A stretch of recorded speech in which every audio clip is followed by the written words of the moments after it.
Hello everyone, this is me Simran Anand, and today I'm going to explain this question which I have on LeetCode that it says minimum size subarray sum.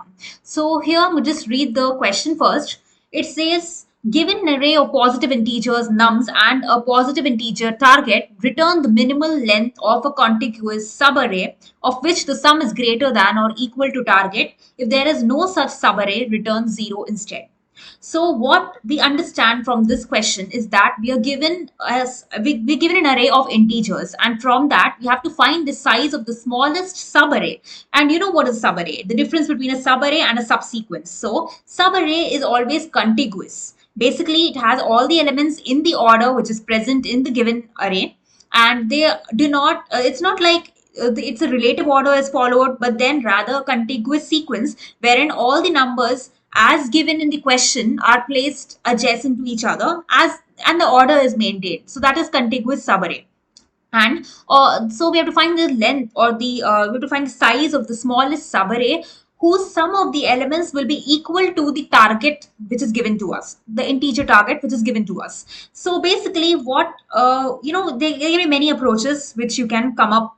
The given this example which says target is 7 and nums which the array consists of these integers 2 3 1 2 4 3, and you know that what is the size. It's asking us to find the size of the subarray which is going to the sum of whose elements is going to return the target. So when you see this, the subarray by trial and error method, when I say trial and error method, it means the brute force approach by the naive approach. So by observation you can see that the only pair or the only subarray from this array which is going to sum up, whose elements are going to sum up to 7, which is the target, is 4 comma 3. No other element sum will give us the sum of elements as 7. So 4 comma 3 is the subarray and it has the minimal length. Although we can see that there are other subarrays as well, like you can see 2 3 2. So it basically is 2 plus 3 plus 2, which is 7. It also gives 7, but then 2 comma 3 comma 2, it has 3 elements, so the size is 3. But we want to find the size of the smallest array subarray,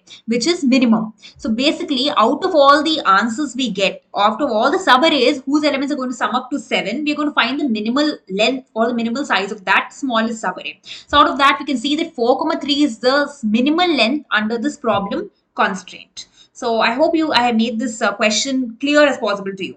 So once we have understood this question, what comes up to the mind? Let's see the follow-up. It says that if you figured out the order of n, so it makes us understand that there is an order of n solution to this. Try coding another solution with order of n log n. So we'll see many approaches. Brute force approach is the most the most not recommended one in terms of time complexity, I would say, because it would give us order of n cube, order of n square, and that kind of time complexity is not generally suggested in any kind of technical interviews. But then it's nothing wrong to come up with something which strikes our thought process before we understand the question completely. So when you come up when the brute force or the naive approach comes in your mind, from there you can come up with different kinds of approaches and later try optimizing them using various optimization techniques which I'll be explaining it to you in detail.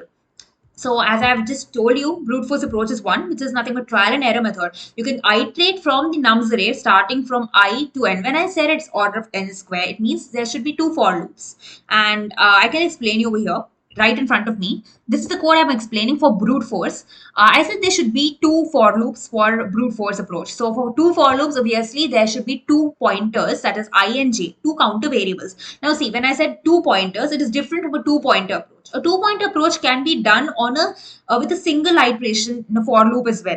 It need not have 2 for loops. But when I said you need to repeat twice, that is for I there should be 1 for loop, and inside that is like a nested for loop, there should be a j counter which starts from the starting to the ending, and then you have to check. You have to then find the size of the minimum subarray whose sum of the elements will be target. So for that, you're going to use 2 for loops as seen here. So int n equal to nums.length, you're assuming that the nums.length which is given to us is stored in the variable n. Then int min length, you can assign it to 0 as well, or integer at max value. This is a way of initializing stuff or variables whenever you want to find the maximum. So when you want to find the maximum length, you can initialize integer or max value when you want to find the minimum length. For maximum, integer min value will do. So this is a way of initializing. Int min length is equal to 0 can also be one such initialization possible. So then you're going to run two for loops. One which starts I variable which starts from 0 and goes up to the end of the nums array. Then you're going to increment it, and then after you get into the loop, you're going to initialize a variable sum, which is going to contain the current sum or the cumulative sum of all the elements which are present in the array in which you are iterating. Then after doing that, for int j equal to j is less than n, j plus plus. So you're going to start the second counter not from 0 but from I. And why for I is because you want to find subarray. Now you know subarray has two indices. Subarray is basically an array, a portion of an array, which obviously will contain the start index and the end index. So over here, start index is denoted by I, we are taking, and the end index, which is the rightmost index, is taken by j. So I'm going to start j or initialize j with I, and that is how I'm going to initialize it, because that is going to be the last index. So it's initialized with I, and then after entering into the loop, you see that sum plus is equal to nums at j. So you're going to find the sum of all the cumulative sum, as I said, from the starting element to the end. So you're going to add all the elements of nums at j, which are present at the jth index. So basically here, ith index, which is the starting index, is as you can see here. Here the ith index is a starting index and it's not fixed. You are going to increment it after you have iterated. Since you're iterating from the starting to the ending, you're going to always change or increment I value. It is not a fixed value. So it is plus plus, I plus plus, as you can see here. Then after finding the cumulative sum of the elements, you're going to store it in sum. Then a check condition over here, which is very important. As we have in the question, that it should sum to the target. Whatever be the subarray you're finding, all the elements of that particular subarray should be equal to the target. Now then, when it should be equal to the target, you know that whenever you find any subarray of numbers whose sum is giving less than the target, you should keep iterating the for loop. But then whenever you find it greater than or equal to target, that is the time when you have to start subtracting rather than adding into the sum variable we have. That is, sum variable is something like the the variable in which we're going to store our answer, our result of the sum of the numbers. It's not exactly the result, because the result should be minimum size. It's asking us to return the size rather than the sum, but the size of the smallest subarray. So here sum is going to return all the elements sum. Then you're going to check this condition if that particular sum you have accumulated of all the numbers, if it is exceeding s or not, and s is the target given to us in the question. So if it is exceeding s, that is the time when you know that you have to, instead of adding, you have to keep subtracting the elements from the particular sum. You're going to subtract it. So when you have this, you're going to min length is going to be, since it says you have to find the minimum size of this subarray, smallest subarray, you're going to apply this math.min function, math.min of min length, comma, j minus I plus 1. Now, j minus I plus 1 is a very important step here. As you can see, j minus I plus 1. J is the rightmost index. I was saying I is the preceding it, the starting index. So j minus I plus 1 is something like the subarray size, which is dynamic in nature. It was changing. You saw that I value was incrementing, and j minus I plus 1 is that particular size of the subarray whose sum is going to give us some answer. It need not be equal to target. It can be greater than target or less than target, is the subarray size. So the minimum, when you find that this is happening, the minimum is to be returned in min len. So the minimum of min len and j minus I plus 1 is returned. J minus I plus 1 is this size, is the integer size, but sum is the sum of all the cumulative sum of all the elements in the array. Then after finding this, you find the minimum length, you break the loop and come out of it. Finally, you're going to check this condition here. Return min len equal to integer dot max value. So this is basically like checking. It's like something like a edge case to remove anything out of bound condition when you have. So if you want to check that if min length, the variable you have, which is having the minimum length of the subarray, if the final answer is the least, it's a it is like, it's same as the one you have initialized before. It's something like 0, then you'll just return 0, because it's when you're returning 0, as in the question it said, if there is no such subarray, return 0 instead. If the program returns 0, you should understand that there is no subarray existing in your problem, whose elements are going to sum up to the given target. It definitely has elements which has summing up more than the target or less than the target, but it does not have any such subarray whose elements are going to sum up equal to the target, because we want something which is going to sum, the sum is greater than or equal to the target. Okay, so when it says greater than or equal to the target, it means that we are going to find the subarray whose elements are going to sum up either equal or greater, but we do not want anything lesser than that. So that's why we had this condition here. If sum is greater than or equal to s, then only we are going to find the minimum length, the minimum of the length and the size which we have, size of the subarray which we have.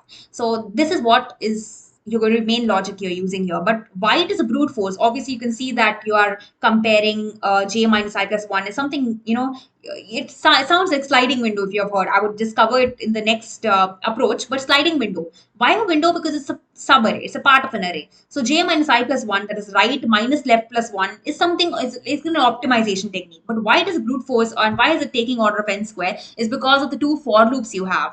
Had you used a two-pointer approach with a sliding window as an optimization, then it would significantly reduce the time complexity to order of n log n or order of n if you use a prefix sum. But here it's using order of n square just because of the two iterative conditions, two iterative for loops nested.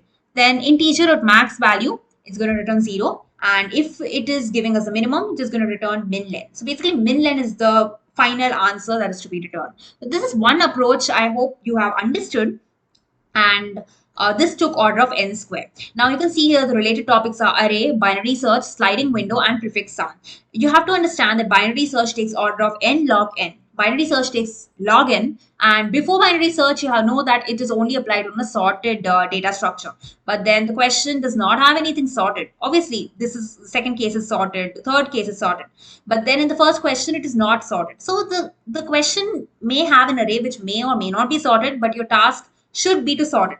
Had in the question not, the question does already has a sorted array, then definitely it will take order of log n as a time complexity. But if the question, the interviewer does not give you a sorted array, it is your task to sort the array first to apply binary before applying binary search. So sorting the array, that is arrays.sort, that function is going to take order of n log n, and due to that, binary search, optimally average case takes order of n log n. Then sliding window is this particular technique, which I'll delve into later. Sliding window is one that technique applied along with two-pointer approach, and that is going to minimize the time complexity to order of n.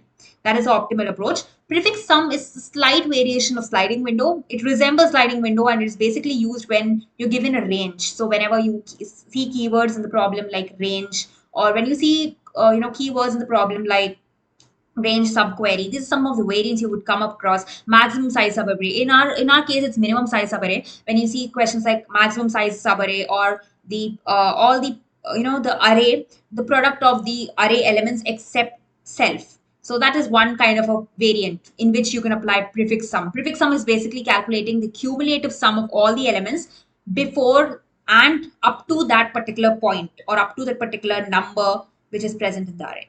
That is prefix sum, and that also is similar to sliding window, because you can see here in the sliding window as well, you are calculating the sum, or you can see in this question.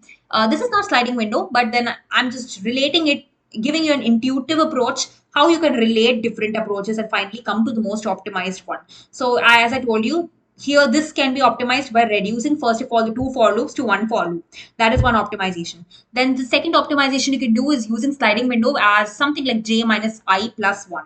Now before doing that, what is this prefix sum? Prefix sum, before applying this j minus I plus 1, you can see this, that after entering after entering j loop, there's something like sum plus is equal to nums at j. Now what is this sum plus is equal to? You're adding all the elements which starting from the jth index till the length of the array, till the nth value, which is the length of the array. You're going to add all of them up to that particular point. So when you're doing that, you're adding all the preceding numbers or the preceding elements up to the particular number. And what is the particular number? That is s. S is the target. So all the numbers up to target are added together, and as soon as you see that the sum of the elements in the subarray exceeds the target, that is the time when you start just finding the minimum of the size of the subarray you got, and just the minimum length you initialized initially. So that is one technique, which is prefix sum, and it takes order of n. It's optimized approach, in fact. So this was the brute force approach. Now let's look into this sliding window and two-pointer approach. As you can see here, I've initialized sum to 0, L, which is the starting index, to 0, int min is equal to integer to max value. It can be initialized to 0 as well. Int n equal to nums dot length. As you can see here, I'm just taking the length of the nums which is given to us. Then I'm using a right pointer here. Here you have to understand that the left pointer is the starting, right pointer is the ending, as I was giving you in the previous brute force, the intuition. Same applies here as well, starting and ending. But the main difference over here is that after you have calculated the cumulative sum of all the numbers, all the elements in the array, and then you have reached this condition that while sum is greater than or equal to target. So when you find that the sum is greater than or equal to target, that is what you have to start. This indicates that we are close to our final answer, because in our question it said that we have to find the sub array whose sum of the elements is greater than or equal to target. So this condition simplifies our answer to the end, and it says that in this while loop is what the main optimization has to be done. That is min. Min is the final answer we're going to return. That value is that is value is assigned with this technique in this particular code, which says math.min of min comma r minus l plus 1. R minus l plus 1 is similar to the one we saw, j minus I plus 1. It's nothing but the last index minus the starting index plus 1. This basically is storing the size of the subarray, which is the window. Why it is called a sliding window is because every time in every iteration you will find that the starting index, or you can say that the L value here, it keeps incrementing or moving forward to the right. So that is why it's called sliding window. It keeps sliding. It keeps instead of shrinking the size of the window, you will just keep incrementing L, and definitely it will shrink the size of the window also, because when L keeps increasing and the R value, which is the rightmost index, is something fixed, but you find that L keeps incrementing to the right, you will find that the subarray size is decreasing, in fact, and that is what we wanted in the question. We wanted minimum size subarray. So then while sum is greater than or equal to target, min equal to math.min, min comma r minus l plus 1, then sum minus is equal to nums at L. What is this sum minus? Now you understood that when sum is greater than or equal to target, now your main idea is to now decrement the value of sum, or remove the extra or the not required portion of the subarray, you can say, because there are many different subarrays, and the smallest of all the subarrays is what you have to get in the answer. So that you can do it by removing it or subtracting it from the sum value you got. You have to find a sum which is minimum, basically the size of the subarray whose sum is minimum. So to do that, you have to find the smallest sum, and to find the smallest sum, you're going to decrease it. You're going to decrease the sum, cumulative sum you already calculated with all the elements. You're going to decrement, you're going to subtract that from that sum value, you're going to subtract nums at L. Now, nums at L is the element which is present at the starting index. Since you are moving towards the right, all the left side elements one by one will be removed from your sum value. So that is what is this step here. Then L++, you're going to simply, now you have understood that you have found the required subarray sum, or the required window whose sum is going to give us greater than or equal to target. So you're simply moving forward L. You're not going to decrement some value. Rather, you're just going to move ahead and say, you're not going to even add it to the sum. Rather, you're going to just move L++. So that is what is done here. Then finally going to return min value, but this condition always, as shown in the previous question, it should not be equal to integer or max value. That is, it should not be equal to something which you're already in the starting most step you have initialized it. It should be something which is different. But when you find that min is equal to integer or max value, you've understood that there is no subarray as such which exists in the question, in the problem. So you're returning 0. But then if min is not equal to integer or max value, then you're returning min, which is the required length of the subarray. Then I hope this sliding window technique, I have made it clear as much as possible, explained each step. But if you still feel that you have a slight doubts about how exactly this technique applies, to what kind of questions it applies. Now, one important idea I have to give here is that one hint you can find is that sliding window is applied to mostly subarray problems. Whenever you see something like subsequence, you're going to use dynamic programming, DP there. But then when you have something like a subarray and you have to find the size, you have to optimize the size of the subarray, a portion of the array, you can use sliding window technique here. You can also use dynamic programming here depending on the different variants of the question. But whenever you have subarray of particular size given a target, this kind of words, they generally mean and indicate that you need to use sliding window, which goes very well along with binary search as well. You can apply, and with two pointer approach or prefix sum approach as well. Now, next, let's see another variant, which is okay. This is the two point approach I've just explained right now. Now, this is the binary search approach. Let me just explain you the binary search approach now. As I've told, this binary search approach, first, you should have the lower bound and the upper bound for any binary search. Binary search, basically, it takes a sorted array, and after taking the sorted array, it's going to, it does not have to, why is it a optimization technique? Is because instead of searching over the entire space you have, you're going to first understand which is the space you want and which you don't want. So when you have the space you don't want, that is where you're going to remove the, you're going to call it the unfavorable portion of the sorted space, and so, an unfavorable portion, and you have to find the favorable portion. So when I said the favorable portion of the sorted space, that is where you're going to apply the binary search. Proceeding further, you have to find the you have to compare the element which is present at the mid location to the target element or the key in the binary search. So I will just explain you, intuition of this. Over here, you're going to use this min subarray function here, then initialize L and H as it is done in the binary search, that is starting and the ending. Then while L is less than or equal to H, this is your search space basically, a sorted array. Now in this sorted array, you're going to, the main use of this mid is that it will act as a pivot. Pivot is a dividing point of the entire search space into favorable and unfavorable locations. It keeps changing. You have to keep changing the pivot value. Pivot is generally used in quick sort, but then mid value is used in divide and conquer. So binary search works on the principle like similar to divide and conquer, as you know, merge sort. So this is something like mid value keeps changing. It keeps updating itself depending on how L and H values change. And L and H values, that is the lower and the upper index value, keep changing as you keep comparing with the mid value. That is the given target value, the key in the binary search, and the element at the mid location. Now, if it is false, then the answer lies on the left side of the search space. So you're going to use, I've used this one function, is possible. And I've used the arguments as M, array, and target. And M is the mid value here. M is nothing but mid index.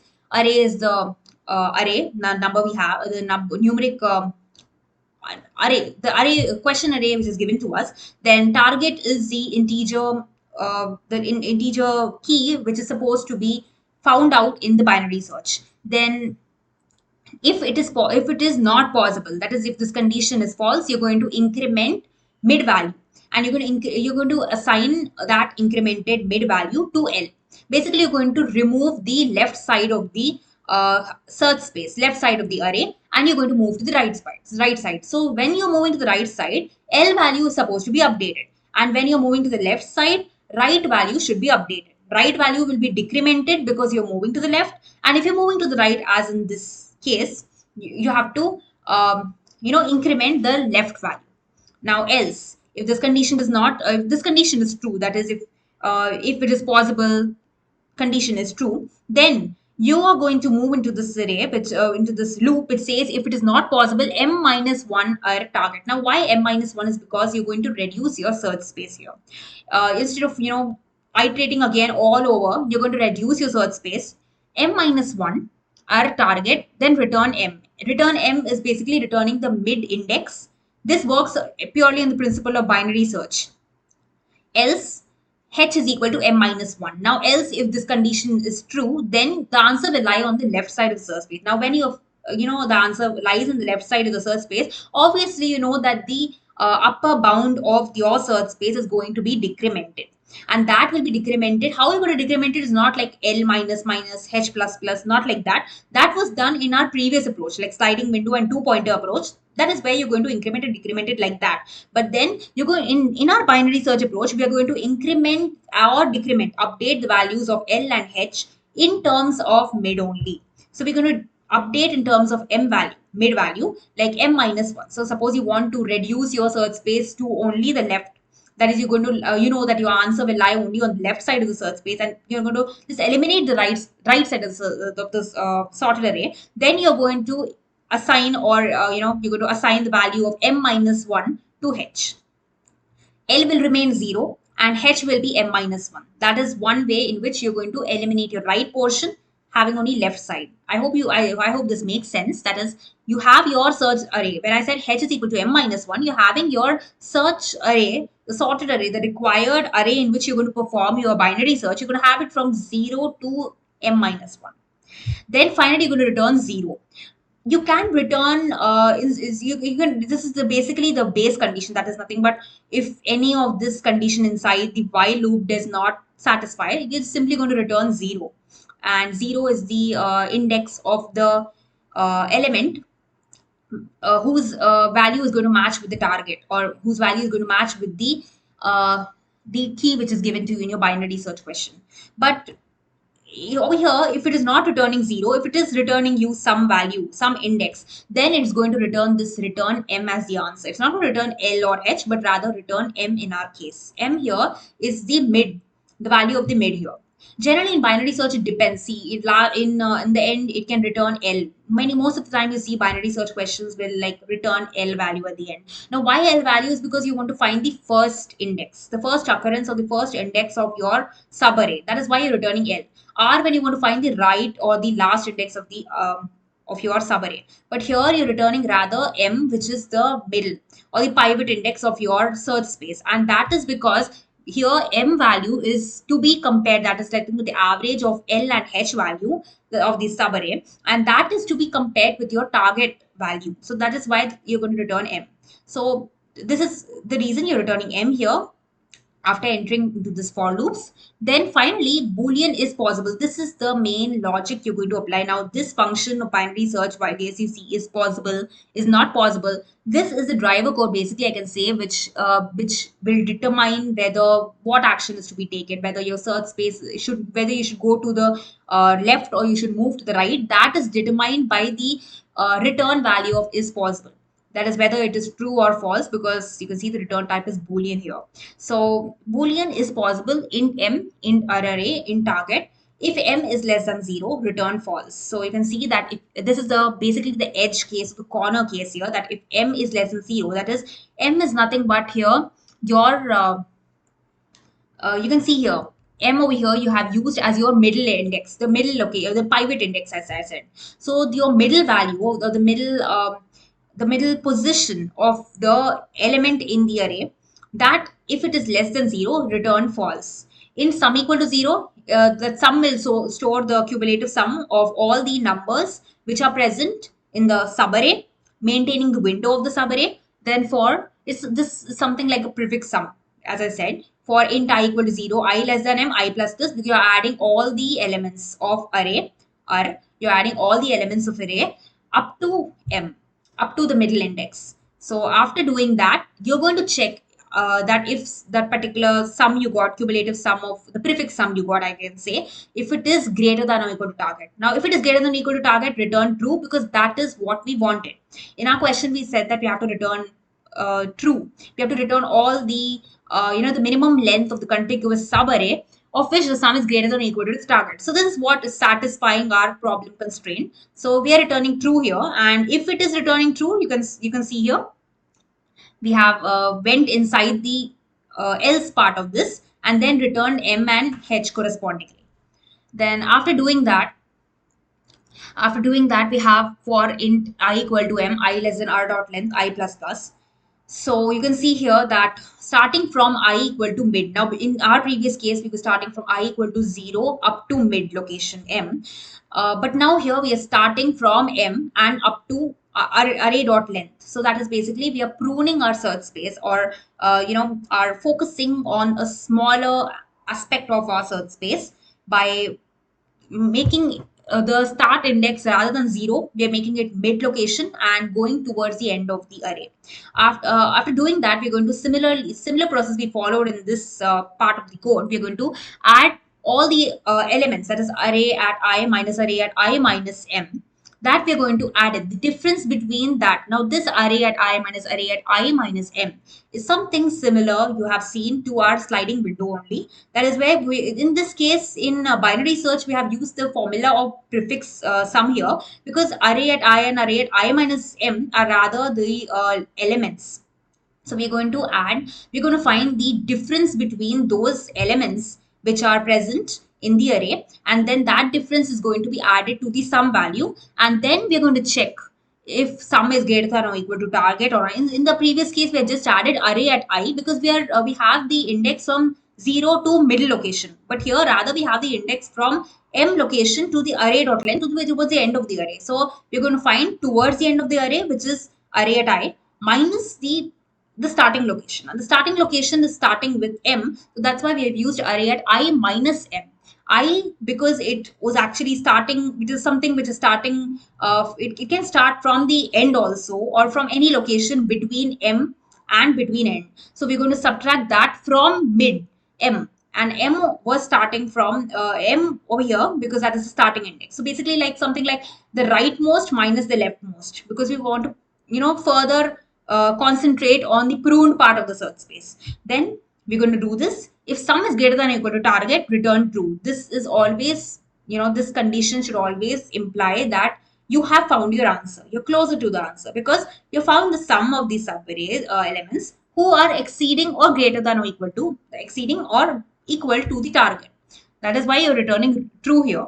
And then after checking, applying binary search on both these conditions, the first condition being that you're starting from the start 0 to the middle, and the second being from the middle to the end, you're done 2 times binary search. You're going to return false if none of these cases pass. That is, you found out that binary search is not applicable, and you did not find any suitable subarray whose sum of elements is going to give you the target element, and it's not minimum. In any such scenario, when both these criteria fail, you're going to return false as the answer. That is what you're going to do here. You're returning false as the answer. And when you return false as the answer, over here, as you can see, your L is equal to m plus 1. So when you found out that, you're going to increment your starting value. When you found out that that particular subarray is no longer giving us the result, giving us the sum as the required target, you're going to simply move your L. You're simply moving your starting pointer forward, one step forward, or that is how you're going to do it. And instead of using L plus plus, you're going to move forward by using L is equal to mid plus 1, because the mid index plus 1 is going to update the value of the starting index L. You're sliding your window to the right. Now you have understood that the start index is not fixed in the sliding window. In this binary search also, as you can see here, we have kind of applied, in fact, in all the approaches, you see the common thing is sliding window. And as I said, that when you see this such type of words like minimum size, subarray, sum and all, you have to, the first thing which should come in your mind is 2-pointer approach, sliding window.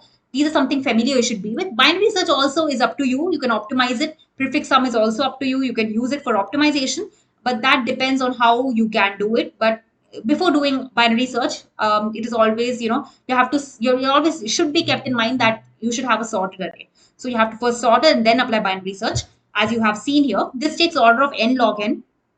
And if you do not do binary search, sliding window separately, as you can see, a short sweet solution, which I've showed here, the sliding window, this in fact gives us order of n time, because we're not sorting the array first. So the sorting part was taking n log n, but we're not sorting it anywhere. We're just using a simple for loop, applying the binary search, applying this sliding window 2-pointer approach. Now, some of you may think that it will take order of n square because it is a while loop here. Now, let me while loop here, and it's a for loop. So, while loop something like a double iteration or nested iteration. Let me clear one point on this, that this is only one single for loop, and the time complexity is the minimum for this sliding window problem. It's the most integral part of this optimization, because while loop here does not contribute to order of n again. In fact, it takes order of log n, because it's something similar to the binary search only, where it's just a condition here. Basically, it's not like you're going to update the target, you're going to update the sum value, you're going to have two pointers here to a counter variable to maintain, and then keep updating and searching in the sorted space and like that. It's not going to do that. It's just a while condition that says you have to keep iterating until this condition is satisfied. So this condition, sum is greater than or equal to target, will take less than n for short. So that is why it's total, when you add up the time complexity is going to, this problem is taking order of n, and when executed on leet code as well, it gives the least time. So I hope I have made all the approaches clear to you, and if you have any doubts, feel free to drop in the comment section. I hope you found my videos helpful. Thank you.